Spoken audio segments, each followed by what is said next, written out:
하나님께서 이 말씀 주셨습니다. 구원의 즐거움을 회복시켜 달라. 그리고 자원하는 심령을 주십시오. 이렇게 기도하고 있죠. 그래서 일단은 우리가 범죄자에게 주의 도를 가르치려면, 다시 말해서 복음을 증거하려면 우리에게 구원의 즐거움을 회복시켜 달라고 기도해야 될 것입니다. 그리고 자원하는 심령을 달라고 기도해야 될 것입니다. 그래서 억지로 하는 것은 하나님께서 원하시지 않고 정말 그 즐거운 구원의 어떤 감격, 구원의 기쁨을 먼저 주셔야지 우리가 다른 사람들, 나 같은 죄인, 또 다른 죄인에게 주님의 도를 가르칠 수 있겠죠.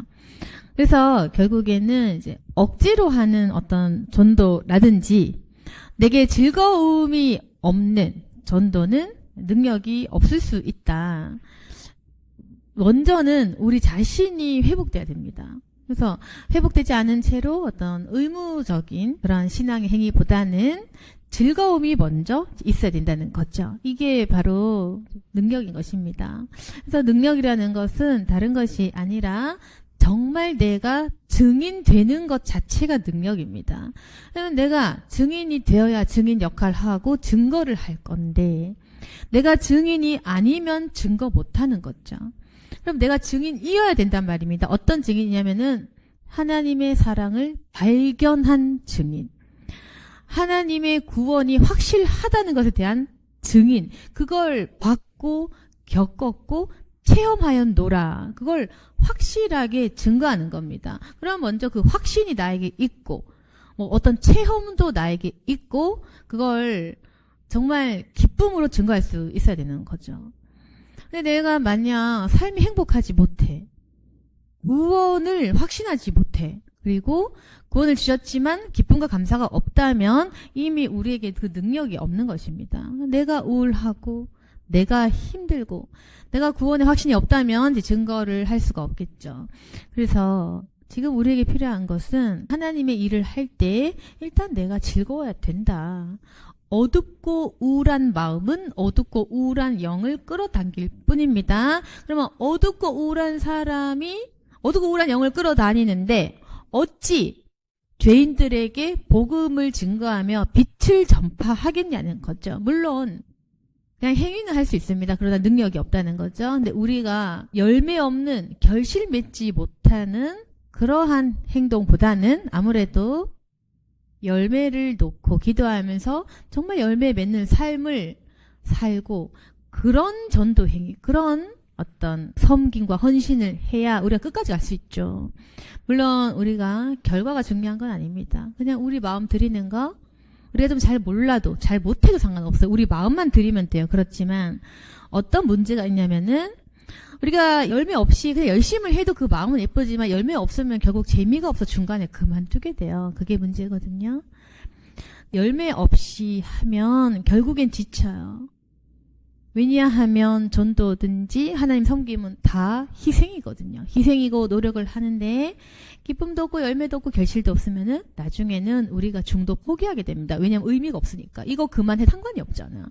그렇기 때문에 어떤 것이 필요하냐면 끝까지 가려면은 나를 통해 예수님을 만난 사람들이 행복해진다. 나를 통해 예수님 만나는 사람들이 회복된다. 치유된다. 돌아왔다. 범죄자들이 죽게 돌아왔다라는 그 사실들이 있어야 우리가 굉장히 즐겁게 할 수가 있는 것입니다. 그래서 13절 보시면 죄인들이 죽게 돌아오리이다. 그렇죠. 그래서 즐거움이 있고 자원하는 심령이 있다면 우리가 주님의 도를 전파할 때 죄인들이 주님께 돌아올 것이다. 능력 있는 전도를 하려면은 결국 내가 먼저 회복이 되어야 된다. 내가 회복되어야, 내가 즐거워야, 내가 하고 싶어야 그때 비로소 할 수 있다는 거죠. 물론 우리가 이런 삶을 살다가 중간에 좀 낙심하고 꺾일 때 있어요. 그럴 때는 이겨내는 것도 중요합니다. 그럴 때 힘들 때, 낙심될 때, 마귀가 어떤 시험 줄 때 그때는 이기고 꺾어내고 그렇게 일어나는 부분이 있지만 전반적인 큰 틀에서는 일단 내가 회복되어야 내가 증인이 될 수 있다는 거. 그래서 우리 마음에 기쁨과 즐거움, 감사가 계속 넘쳐 올라야 되는 거야. 그래야지 사람들이 봤을 때 아, 하나님께서 저 사람을 통해서 역사하시는구나. 이렇게 되는 것입니다. 그래서 능력 있는 전도는 바로 내 회복을 위한 기도가 첫 번째구나. 내가 회복이 되어야 되는구나. 그래야지 실족하지 않고 낙심하지 않고 끝까지 주의 일을 할 수가 있다.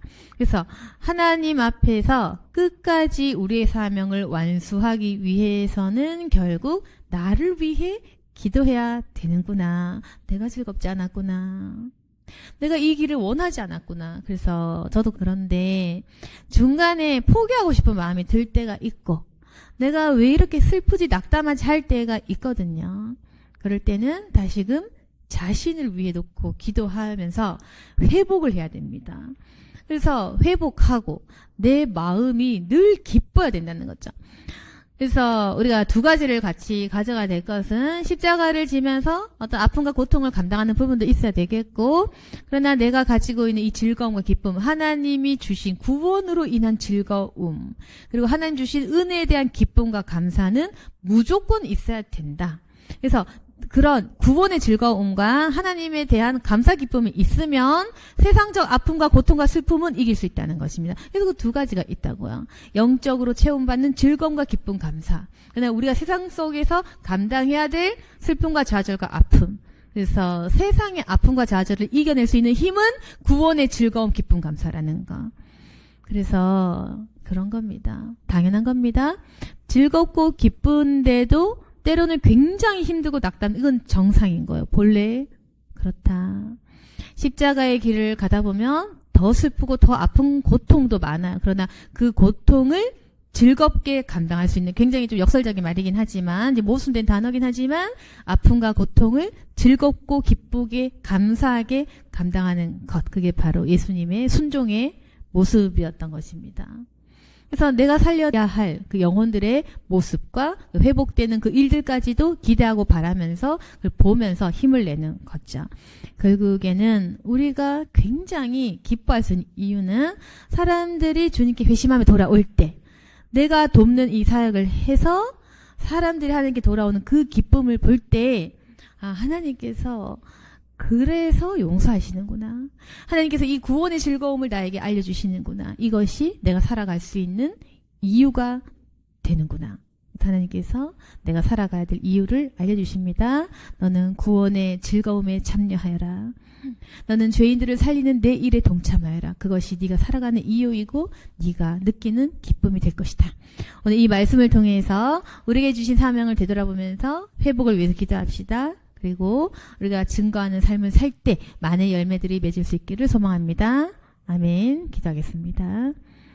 거룩하신 하나님 아버지, 이제 우리가 제대로 된 영혼 구원, 전도, 주의 일을 할 수 있도록 도와주시옵소서. 이제는 하나님 구원의 즐거움을 나에게 부어주시고 자원하는 심령을 주시고 이 길을 가야겠다라는 확신 주시옵소서. 오직 저는 주님의 것입니다. 하나님께서 사용하시고 주님의 날에 합당하게 써주시고 오직 주께서 원하는 그 일들 가운데에 나를 사용하여 주옵소서. 우리는 주가 주신 위치에 무조건 순종합니다. 나를 낮추시고 때로는 깎으시고 연단하신 하나님 아버지, 나의 인생과 삶을 드리오니 우리를 끝까지 인도하시고 책임져 주옵소서. 예수님 이름으로 기도드렸습니다. 아멘.